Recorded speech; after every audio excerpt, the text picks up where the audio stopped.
What's happening? Crypto fam, happy Tuesday. Good morning and welcome back to Love for Crypto. I'm Scott and it's a pleasure to have you here and appreciate you taking the time out to consume the content. So thank you. Apologies if the videos are a little later lately and they're doing your head in for being a little bit later. It's YouTube's fault. And it's my fault for not getting up a little earlier, but it's also YouTube's fault for reviewing the monetization and stuff. So I have to actually wait after I've done the video and upload it. I have to actually wait until YouTube are like, yeah, it's okay. It's okay. So I think they're botting it for COVID stuff. I don't know. But apologies if you're getting, if the 9:30 videos are doing your head in. 10 o'clock till they're uploaded it sometimes. It's doing my head in. Anywho, let's talk about the biggest sleeping giant in blockchain. I mean, this is the biggest value bringer for me. I struggle to think of any industry that will create more value than this industry in the next 10 years. And it's mainly because of how much every other industry is mainly worth. Don't get me wrong, the financial industry is probably going to rock it with some new currencies. The industrial industry and all that, it's all going to boom. But gaming struggles to get real world value with the general people. We spoke about this all the time. Two people who play RuneScape, you've got a marketplace between them because they can sell RuneScape coins for RuneScape items. Two people on Fortnite or Star Trek or Elder Scrolls. There's already marketplaces in all the open world games for people to just go and just to swap stuff that they've earned or won in the game. Absolutely crazy. So this guy here, Marco Polo, little coil blog, respect me. I've only read the first couple of paragraphs. Seems a decent read. If not, you might get ripped a little bit. But at the end of the day, don't do a blog. Rip me on my videos if you want. I don't give a shit. I wouldn't do them if I wasn't prepared for someone to take the piss or attempt to take the piss. Or call me out. Critique that shit. It's okay. You're allowed an opinion. Right, picture this. What a picture. What a picture this is going to be. It's going to be I should have done this live. Picture this. Sometime in the not too distant future, a game developer releases a simulation of a digital world. It's predicated on trustless, blockchain-inspired technology. The world has a set of rules and they play out independently of any overseas interference. The world has a digital economy powered by blockchain technology and uses native digital assets that can be exchanged on the Forte blockchain for national or digital currencies easily, quickly, and transparently. Digital goods like weapons, cosmetics, homes, land, ships, cars, planes can be purchased using this currency. Ownership verified and stored on the blockchain independently of any developer or centralized authority, giving a player concrete ownership of their digital goods. Oh yeah. Value begins to attract itself to the digital goods, driven by scarcity, the amount of time it takes to earn or unlock these items. Players use the marketplace to sell the game's native digital currency, or they sell raw materials they've gathered in game, digital products they've crafted, or a multitude of other items that that can be made or earned in the simulation. It's interesting they're going to probably start calling them simulations rather than games because it is just simulating a virtual life. The price of these digital goods and digital assets, which will now exist on the blockchain, fluctuate like stock, currency, or commodities markets. The more successful players begin to earn a livable income working with this digital world, selling the things they acquire and make in-game for money. Imagine that. Picture that. It's coming. It is coming. Regardless of what he says from now on, it's coming. This may seem fantastical and unrealistic, but according to a recent talk by representatives of the Forte blockchain on TechCrunch, these ideas are very much grounded in reality. How lucrative could the game like this be? Josh Williams of Forte Labs indicating that a single game with a player base of only 1 million players each earning a livable income of $30,000, would have a collective value dwarfing today's music industry. The million-player yardstick need not be found in only a single game. If the idea really takes off, these million players could be spread across a dozen different games. It is by no means impossible in the future. We may have games with digital economies that dwarf the GDPs of some nation states. And countries, bro. And countries. All over it, mate. Yeah, 100% agree. This is what I'm saying. This is the sleeping giant of blockchain. Is gaming. It's gaming. Just is. So what would the geopolitical implications of this be? Oh, what?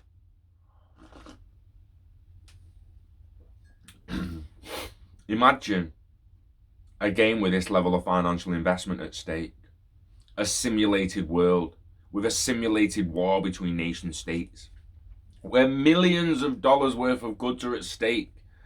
The player-owned land that produces wealth in game through natural resources, or tanks, planes, and armies funded by the player commerce throughout the world, or with the potential to be taken or lost through conquest. Would these fights spill over to the real world? I can't imagine people would be happy if they were about to lose income-generated digital property to an enemy conquest. So, pausing it right there. Wabam. Go watch Ready Player One. It's not going to be like that. You will get to go places where you don't lose everything. But you will go somewhere where there's real death.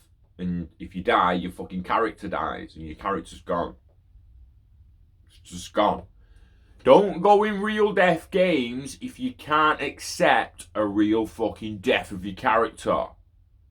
It's in the print. Real death. Your character's fucking gone. Don't just lose the money. Dead. In the past, gamers have risked digital goods worth a staggering dollar value in games that simulate economic features at a smaller scale. In the popular space sim EVE Online, the total cost of lost ships in a massive battle was $200,000. There have also been indices where, albeit rare, where gaming disputes have turned deadly. Events like these won't be becoming less frequent when there's real money at stake. Let me add that hyperlink, because I think someone got killed over the game here. Gamer who made swatting call over video game dispute now facing manslaughter charges. You what? Los Angeles man was charged with Kansas man's death after making a false report to police. Oh, is that the guy who got shot at his fucking off SWAT?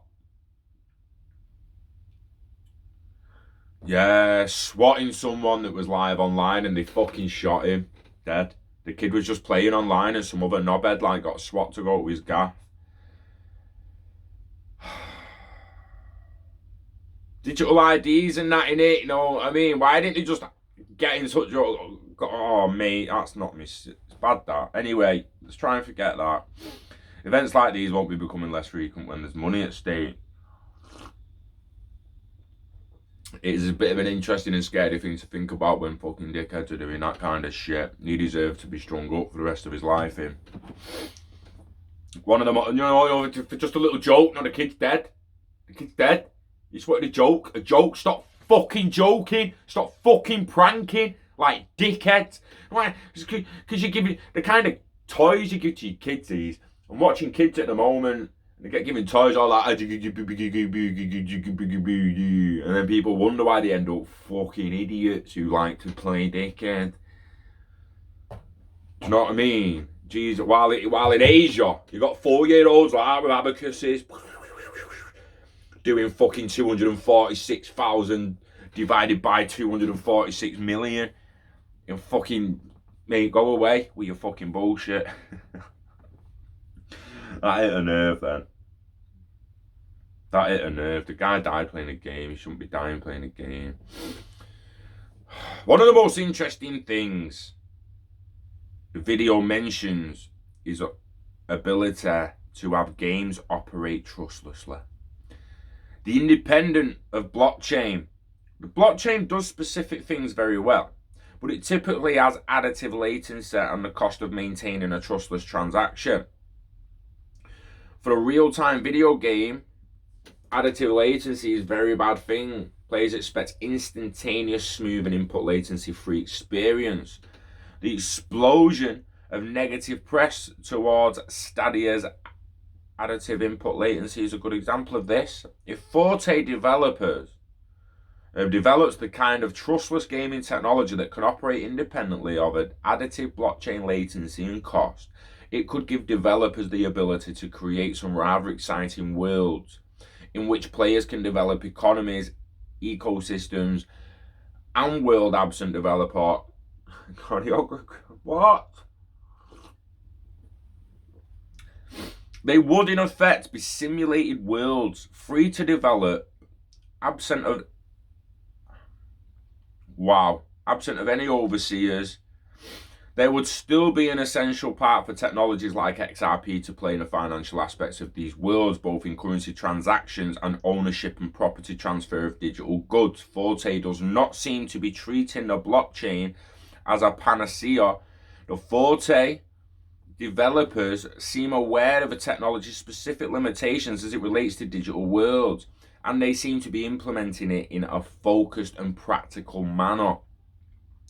The most obvious example of blockchain utility when it comes to gaming worlds is decentralized ownership management. Josh Williams indicates that other features would also be important in assigning value to game assets. The example he uses is that a weapon that was the first of its kind to be used to slay a particular boss. The dollar value of this weapon would naturally be higher than that of other counterparts of the same type. And this status of the world's first boss killer would be stored in the item's history on the blockchain.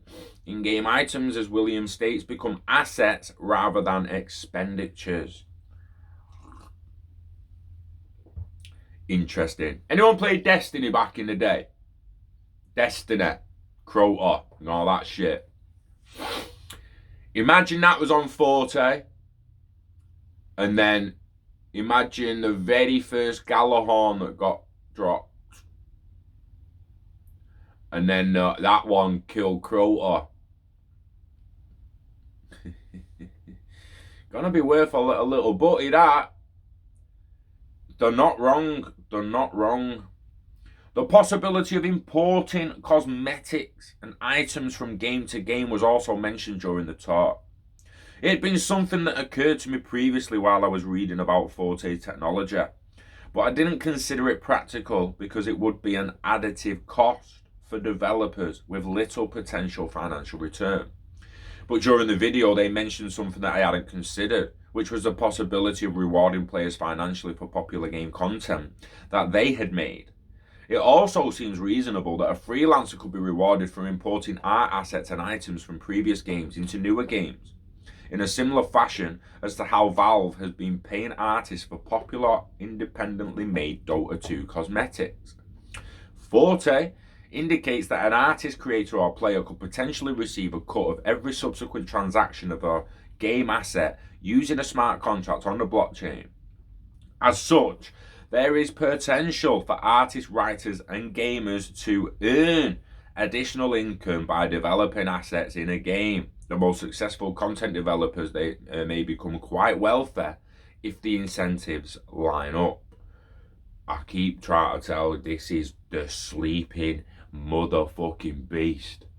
People's gonna be making value here, there, and everywhere. You think we make a lot I mean, this is the gaming game. When you look at the internet and what it's done for the creation of data, 90% in the last few years. I mean, what's going on? And then you look at gaming. Gaming has the potential to do exactly the same thing for value. The creation of value every minute of every day, just because someone made a new skin, or they made a new gun, or they reached a new level.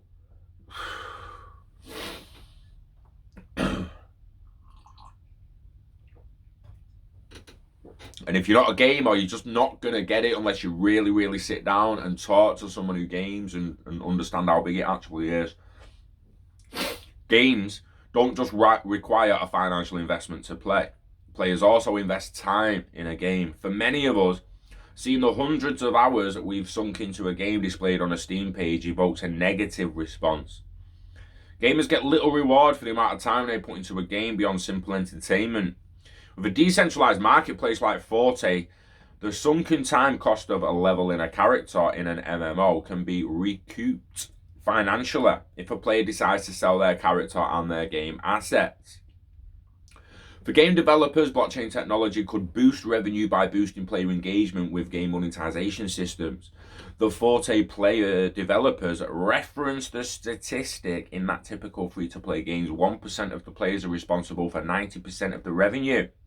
In addition to expanding transactional income, for a developer, players would become more engaged in a game's monetization system if they stand to be able to sell these assets later on, or if they have the ability to generate an income from actions they take in-game. I'm telling you about the Forte skins. They mean nothing to you because you don't play Forte. But what about when you can spend a Forte skin on a brewing Costa? You might have forgot your phone and wallet one day and you're with your kid and you need a brew and you're like, fuck, I forgot my wallet, I'll go home and get it. And your kid's like, you can use one of my skins. I'll just sell you a skin. You can buy it with my skin. You give me the money back when we get home. Do you know what I mean? There's all kinds of things that could be done. She could even have a wallet that the kid's got access to. He just swaps it. It's like, yeah, I've just swapped it for your mum. I swapped it for your dad.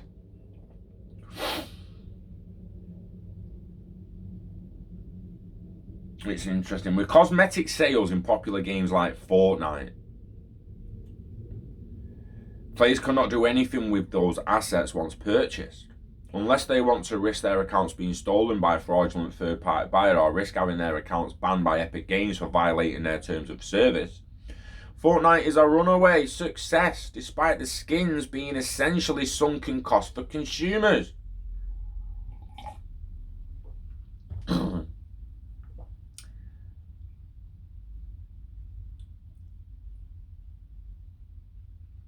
I've been hesitant in the past to purchase cosmetics from game stores, largely because they had nothing but different visuals to a gameplay experience.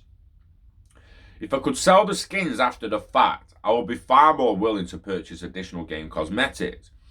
Studios may be leaving money on the table by refusing to allow players to sell skins or even sell their characters. There are, of course, no guarantees that these ideas take off with developers or manage to capture consumer attention. Right, I can tell you right fucking now, gamers want that. Gamers want that. I want that. Everyone fucking wants that. Right? So, current developers either innovate or fuck off. And the next generation of developers can make better games than you, because we want Ready Player One, mate. And none of this bullshit fucking Minecraft. Standalone Minecraft. We want Ready Player One. So get building it, or we will. We'll build the cosmos. There are, of course, no guarantees. Blah, blah, blah, blah, blah. Nevertheless, excuse me, they have a great deal of potential, particularly once the right developers begin to adopt blockchain or blockchain-inspired digital marketplaces. This is what I mean. Fortnite might have changed your game, but you got to innovate or you'll be left behind, mate. You're left behind. Make a Forte marketplace interoperable with other games and watch the value within your game absolutely rock it. Elder Scrolls, get on it as soon as possible. They have a great deal of potential. Once the right developers, the Fortnite digital marketplace is one of the most promising blockchain gaming projects and is powered by Ripple technology. Other articles at XRP, Forte, Blockchain Gaming are available below. Follow me on Twitter, Marco Polo 707. That was a good read, that, Marco. Respect, bro. Respect. I'm usually ripping the shit out of people who've done blogs and that, but that, my friend, was a great little read. I agree with him and some. I've got a lot of opinions on this. People know I can't shut up about gaming half the time. It is legitimately, I know for a fact it's a sleeping beast. It just is. He gets it. He gets it. Gaming industry could be bigger than countries in the end. It will be bigger than. I will have a. Can't fucking speak. Get excited.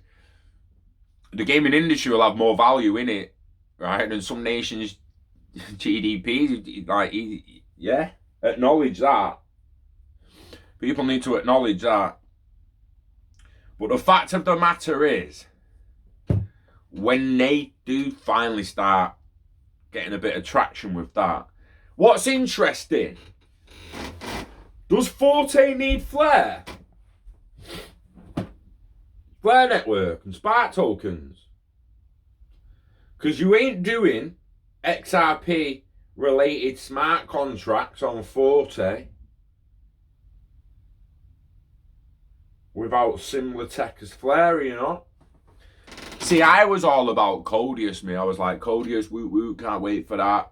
Smart contracts, smart platforms, smart programs, smart. Woo. And now nothing seems to be getting built, and we've got Forte, smart contracts and gaming platforms. Because what else are there? Because the Forte blockchain has to have smart contracts, or there's just nowhere for you to build and create these assets. Is Flare maybe going to assist with some staking and collateralization of some other coins? So on Flare, you'll be able to like collateralize and issue a stable coin, which might then end up on a blockchain for the gaming platform that actually supplies that platform with value. Or someone might make a game on Forte and then make a stable coin on Flare network, which is then the native coin of their Forte blockchain, all interoperable with XRP, ILP, and the rest of the digital world. Interesting.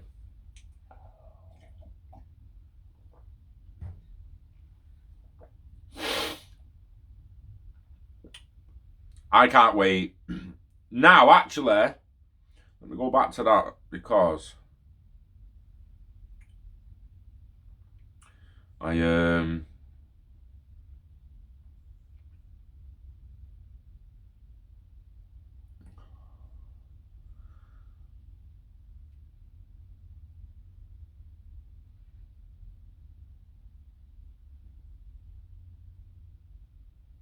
EVE Online, 200 grand total battle.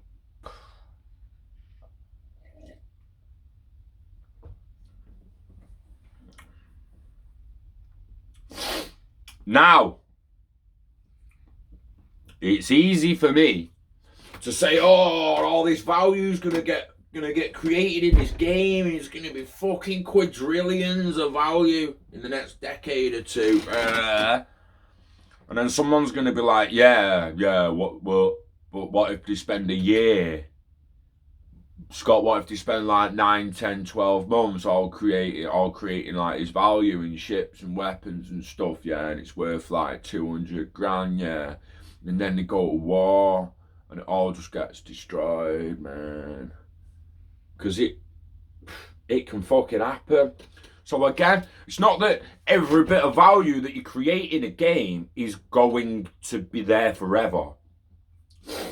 Now, Elder Scrolls, weapons, stuff like that, you can't really lose anything you create. You just create it. It can get damaged and you need to repair it, but you create it and you've got it. EVE Online, you're talking about spaceships online. It's like Star Trek Online. You don't even lose what you own now. EVE Online, I've never played it, but I'm assuming that was a real death battle. We spoke about it before, real death battle, where if you choose to go in that kind of battle and your ship gets destroyed, there ain't no fucking load back at the dock.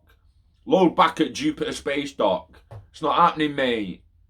Your ship's gone. You went in a real death battle and you lost your fucking ship. It's gone, mate.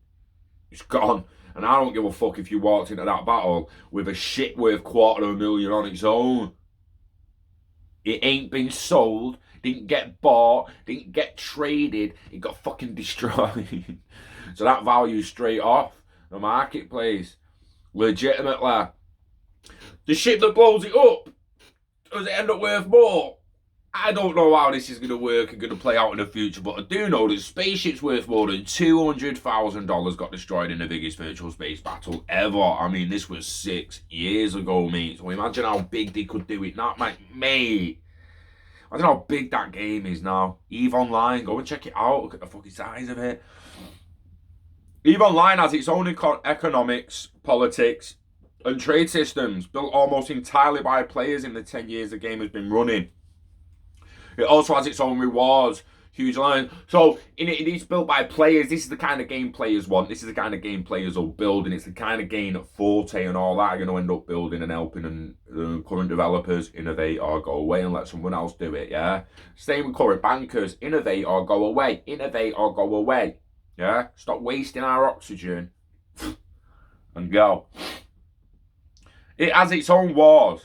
There's huge alliances vie for control of tracts of space in the massive multiplayer online game. One such conflict came to a head yesterday in the biggest battle in the game's decade-long history. More than 2,200 of the game's players. Members of these largest alliances came together to shoot each other out of the sky. The resulting damage was valued at more than $200,000 of real-world money. Most of that cost came from the destruction of more than 70 Titans. Ooh, that's a big ship. Titans are EVE's largest ship. They take weeks to construct. They're worth hundreds of billions of ISK, EVE's internal currency. Players are able to ascribe a dollar value to such ships because of the game's payment model. EVE players pay for a monthly subscription, a pilot's license extension, if you like, or a Plex. Either with real-world money or with in-game currency. The transfer rate between the two currencies determines the conceptual value of these pretend spaceships. One of the most advanced Titans destroyed in yesterday's conflicts had a price tag of 222 billion ISK, which was around £5,500. Oh my days. Had a shit worth $5,500 and it got destroyed.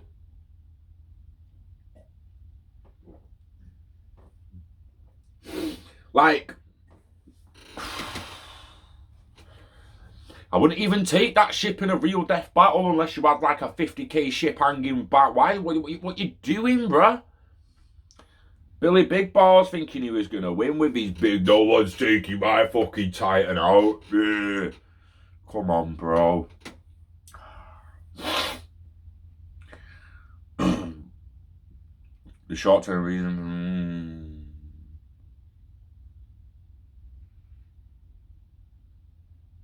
Oh shit, the short-term reason for the loss, the missed payment bill. EVE historians will be able to track a bubbling conflict back to the latest item.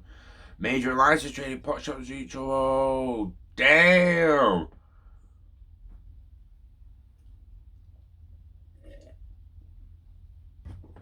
A 200 grand battle on a game, a ship getting destroyed worth over $5,000. It's worth more than some people's portfolios, man. And people question the true value and true scale and scope of what the gaming industry is going to be in blockchain. It's going to be absolutely unbelievable. Legitimately. And the sooner people wake up to it, that it's not just the financial industry, guys, that's going to moon, so to speak. There are a hell of a lot of industries set to be completely overhauled and changed by DLT and blockchain technology, digital assets. And it really, really is just the beginning. Don't sleep on the staking of decentralized finance. Don't sleep on the gaming of what's coming through Forte and other means. Don't sleep on the research and the funding Spring's giving people. Don't sleep on it, man. You don't have to be a gamer to realise that's going to be worth value. Most of us didn't care about economics and geopolitical economics and all that shit. We didn't care about currencies. We didn't care about this. We didn't care about that. And all of a sudden, because you can make bread off it, everyone fucking cares. No different with the games. No different with the games. And I know a lot of you have got kids. So seriously, you need to teach your kids the way games are going. Let them know that the better they get on it, the more entertaining they are on it while on YouTube or Twitch, the more they're going to learn from it. Yeah, and then by the time they get older, they'll be able to choose what they do with their life. They won't feel the need to go in a job that they don't really fucking like. Yeah, just to fucking survive. It's a joke. And to change the mentality of the young. Stop saying fucking work and say earn. Yeah? What do you work as? Do you work as? What do you do? What are you? I'm a human, mate, who currently earns through electrical engineering. Why? What do? You dickhead. What do you do? What are you? Like 8 hours of the day defines who you are. What you do for money defines who you are. Not what do you do to earn? What do you earn off? What do you earn off? That's what they should be saying in the future. What do you earn off? Oh, YouTube, mostly. Electrical engineering, do a bit of installation work. Work. Fucking hate that word.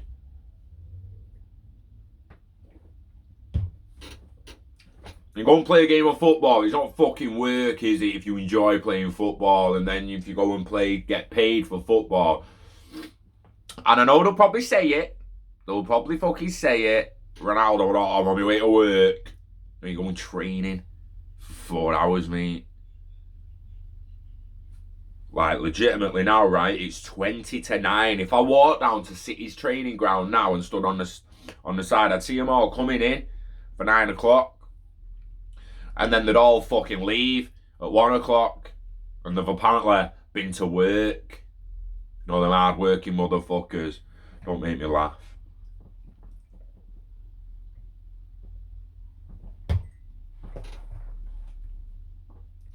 It's a weird one, isn't it? Not gonna get away from that. What? How do you earn, mate? I just play games. Just play games on blockchain. You get the bonuses and perks off that, really. Stop having your job define you. I know it's hard to pull away from terminology, and it's hard to pull away from the way we've been programmed. There's no other way of saying it. We've been programmed. And it's hard to pull away from that programming. It really is. But we have to try. And we have to, we have to really, really try for the next generation. So they don't get into the 20s, 30s, 40s and 50s in the same mindset that we're in. That we have to go to fucking work on someone else's fucking dream. Just so we can survive. No. That's not the way. That's not what the absolute sent us here for. To work for some other dickhead. Sent us here to grow love, to expand, to innovate together. Right? So, yeah. It's time to change the world, and we're going to do it with crypto and DLT. You know the script.